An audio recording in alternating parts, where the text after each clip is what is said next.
From Wish TV and the All Indiana Podcast Network, this is the News 8 Daily 8 Podcast, a Wish TV News 8 update. Hi, this is Hannah Mordeau, and this is your News 8 Daily for Wednesday, September 25th. It's going to be a lull in the weather, so to speak, today. Mostly cloudy for the day, may have a sprinkle or two, but for the most part, you're going to be dry, mid-70s.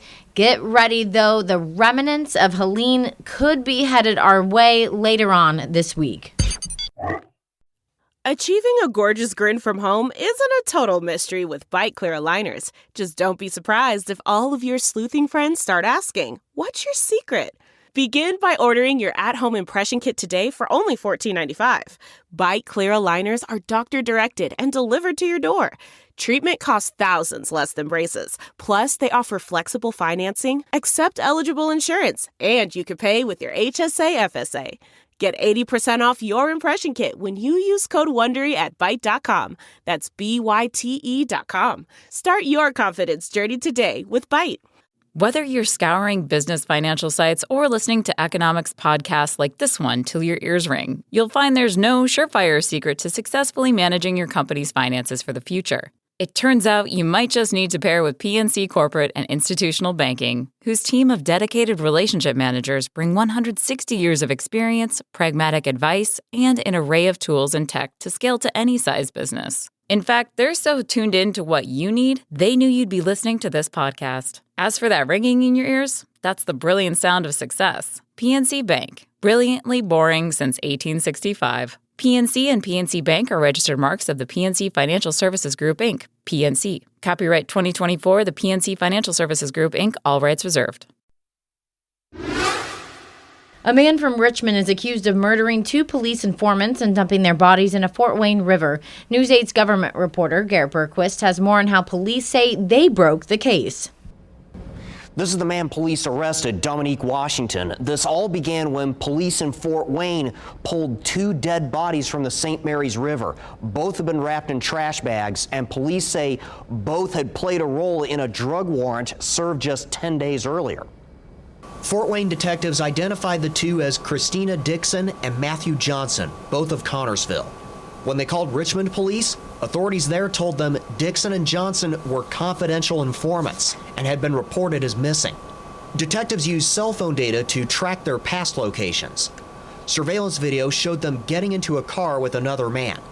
Witnesses identified the man as Dominique Washington, who Richmond police say is a known drug dealer. Authorities say Dixon and Johnson had led them to the search warrant for a home belonging to someone connected with Washington. Police arrested Washington during a traffic stop on Monday evening. They say based on their investigation, they think Washington lured Dixon and Johnson into a car, forced them to turn off their phones, then forced them into another car. Detectives say Washington shot one of them and strangled the other, then dumped their bodies in the river. Richmond Police Chief Kyle Weatherly says, "Our hearts go out to the families of Christina and Matthew as they endure this tragic loss. We remain steadfast in our commitment to bring justice to them. This arrest is just one step in ensuring that those responsible for such horrific acts are held accountable. We will continue to work tirelessly alongside our partners to ensure that justice is served." Washington faces 2 counts each of murder and felony murder. Richmond police say more arrests are coming. I'm Garrett Bergquist for Wish TV, wishtv.com, or follow us on Facebook for updates. An IMPD officer charged with molesting a child is back in jail for violating a no-contact order. Court records show Kamal Bolo posted bond last week after his arrest for child molestation, but records now show he was taken into custody again yesterday on a preliminary charge of invasion of privacy. According to the Hendricks County Jail Tracker, Bolo violated the no-contact order that was part of his pre-trial release agreement. Online records show he is back in jail without bond. Bolo is currently suspended from IMPD. A woman from Muncie is sentenced to 14 years for the death of her baby girl. Tricia Kavanaugh pleaded guilty in the case. Investigators say Kavanaugh took drugs, then fell asleep in bed next to her 4-month-old. When Kavanaugh woke up, she says the baby was face down and was declared dead at a hospital. According to the prosecutor, Kavanaugh claimed during sentencing that she is a super mom, leading the judge to respond, "I am not sure about that." The prosecutor is using the case to urge parents not to sleep next to young children, but place them in cribs instead. Federal prosecutors have filed formal charges of attempted assassination of a presidential candidate against the man accused of stalking former President Donald Trump and writing of his desire to kill him. A grand jury in Florida indicted Ryan Routh yesterday. Prosecutors say he stalked Trump for more than a month before camping outside the Florida golf course where Trump was playing on September 15th. That's where the Secret Service says that they caught Routh pointing a rifle out of some woods. Routh already faced charges of being a felon in possession of guns. The new indictment also charges him with assaulting a Secret Service officer. Law school students are working to fill what are known as legal deserts in Indiana's rural counties. Legal deserts are areas that lack enough lawyers to do necessary legal work. The two law schools at IU have launched a rural justice initiative. We talked with an associate dean about what the program could lead to for students once school is done. It opens their eyes to the shortage of lawyers because you have a lot of unrepresented people coming before the judges. Or you have people who are represented, but they're represented by public defenders who have a very large workload. Some of the students in the program spent summer working in courtrooms across southern Indiana. You can support breast cancer awareness with the Sista Strut 2024. News 8's Brittany Noble is at iHeartMedia with what the Strut is and who can join in. Well, the Sista Strut is just an opportunity for the entire community to come together and support research for cancer. Right now, I am at iHeartRadio. This is the real 98.3. And with us this morning for Daybreak, we have E-Class. Hey, good morning. Thank you for joining us. I want you to tell our viewers about Sista Strut 2024 happening October 12th at Victory Field. Why should we participate? First of all, presented by Black Onyx Management. It is a huge celebration of sisterhood, okay? Everything from dancing to walking to truly strutting their stuff, honey. You're going to see it all at Sista Strut.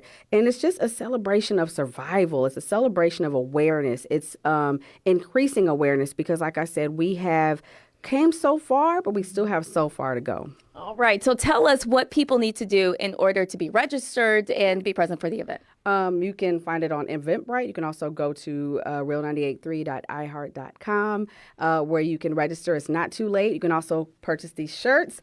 All proceeds are going to benefit the cancer support community.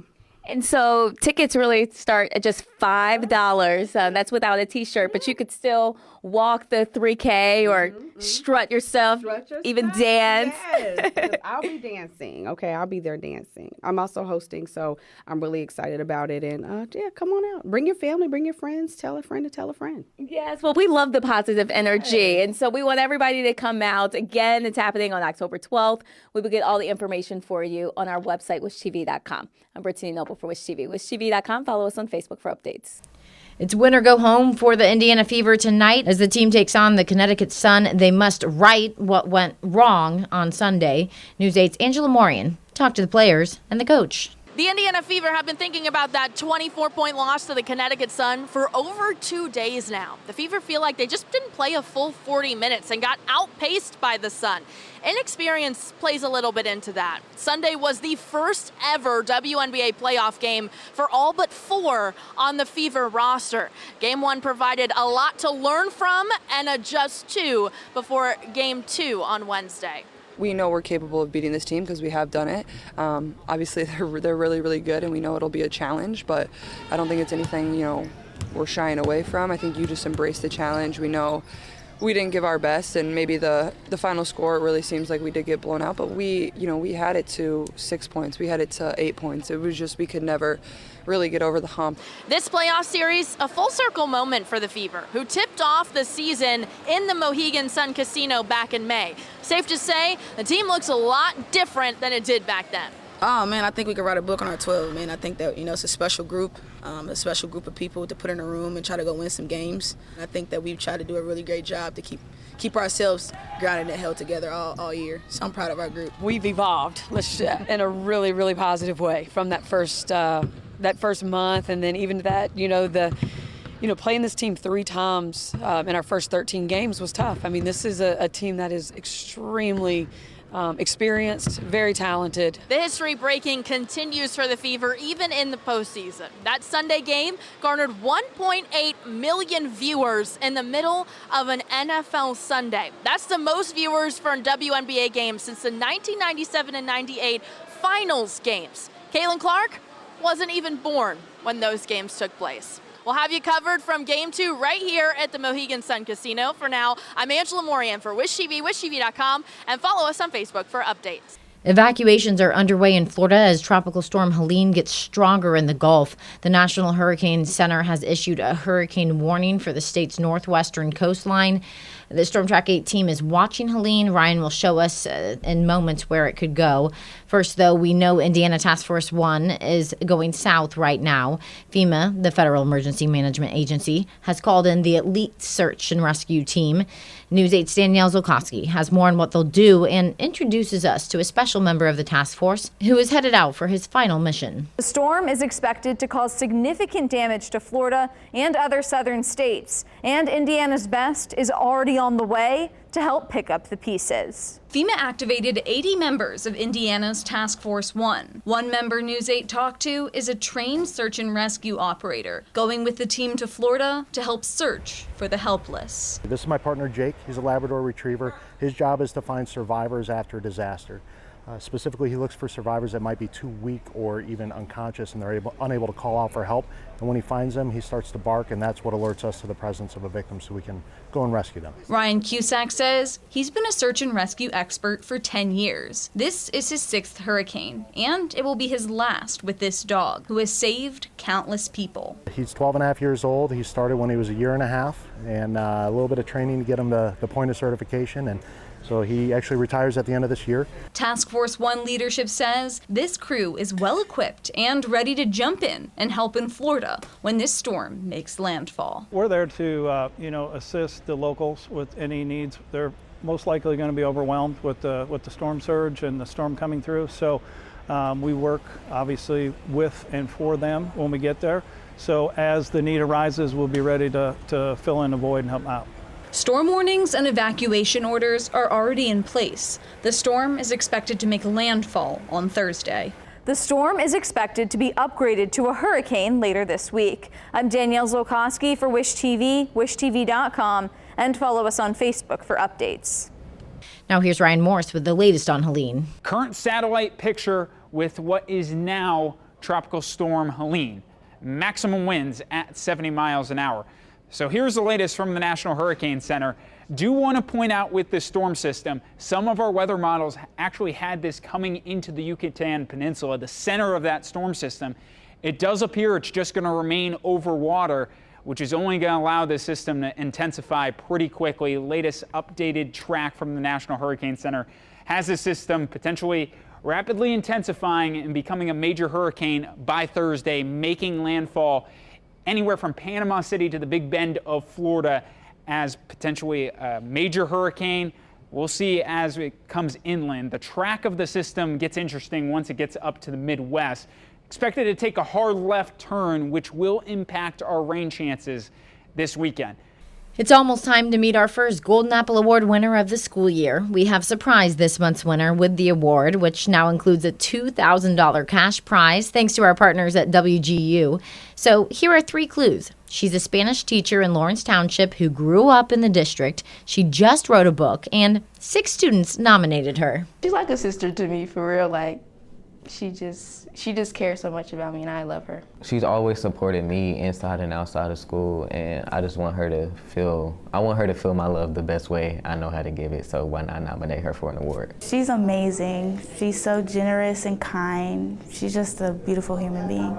It was a beautiful moment as we surprised her with the award. You can meet our winner and see that surprise tomorrow morning at 7:30 on Daybreak on Wish TV. A local school has a new playground thanks largely to a day off of practice for the Indianapolis Colts. The team does community service projects on Tuesday, and Ernie Pyle Elementary, School 90, is this week's project. Fresh off his back-to-back 100-yard games, Jonathan Taylor talked to us about the rewards of work off the field. I think that's part of your development is being able to go out and explore the world, being able to be out in the fresh air. And I know that's something that I had growing up. So I just feel like every kid deserves to, of course, have the best education, but also being able to grow up and have a lot of fun while doing so. It's the 16th playground the Colts and their community partners have built since 2008. This has been your News 8 Daily. From Wish TV, I'm Hannah Mordeau. Watch us on wishtv.com and follow us on Facebook for updates. You know that feeling when your favorite brand really gets you? Deliver that feeling to your customers every time. Memorable moments like these are key to building your business and your brand.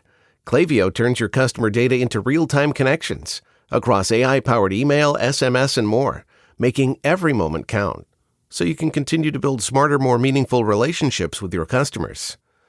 Build smarter digital relationships with your customers and make every moment count with Klaviyo. Learn more at klaviyo.com/BFCM. This is the News 8 Daily 8 podcast, a Wish TV News 8 update on demand. For even more, on demand and on the go. Connect with Wish TV on Facebook at wishtv.com and on the free Wish TV mobile app. Thank you for listening. And be sure to like, subscribe, and follow this podcast for updates every weekday morning on the All Indiana Podcast Network and wherever you get your podcast.